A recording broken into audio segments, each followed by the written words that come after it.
चंद्रपूर महानगरपालिकेचा सन 2026-2027 या आर्थिक वर्षासाठी सुमारे 746 कोटींचा आणि 28 कोटी 76 लक्ष रुपये शिल्लकीचा अर्थसंकल्प आज शुक्रवारी झालेल्या सर्वसाधारण सभेत स्थायी समिती सभापती मनस्वी गिरे यांनी महापौर यांना सादर केला।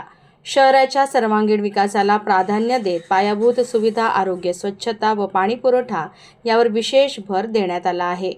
शहराच्या विकासाला गती देण्यासाठी विविध महत्त्वाकांक्षी योजना व प्रकल्पांचा समावेश करण्यात आला आहे। यामध्ये मुख्यतः अमृत 2.0 अंतर्गत पाणीपुरवठा योजनेसाठी 80 कोटी, मलनिस्सारण प्रक्रिया प्रकल्पासाठी 100 कोटी, तसेच रस्ते बांधकामासाठी 3 कोटी आणि नाली बांधकामासाठी 2 कोटींची तरतूद करण्यात आली आहे। तसेच कुठल्याही करात वाढ करण्यात आलेली नाही।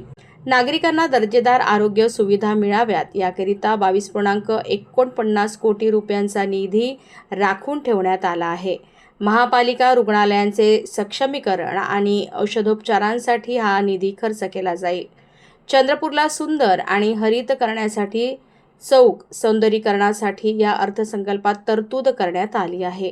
माझी वसुंधरा अभियान आणि ई-बस सेवेच्या माध्यमातून पर्यावरण संवर्धनावर भर दिला जाणार आहे।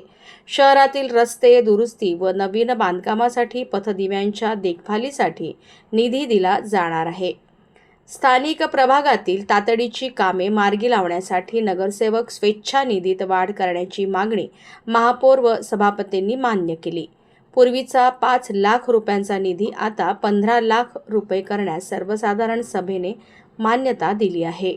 या सर्वसाधारण सभेला महापौर संगीता खांडेकर, उपमहापौर प्रशांत दानव, स्थायी समिती सभापती मनस्वी गिरे, आयुक्त अकुनुरी नरेश, मुख्य लेखाधिकारी मनोज गोस्वामी तसेच सर्व नगरसेवक, नगरसेविका आणि मनपाचे वरिष्ठ अधिकारी उपस्थित होते।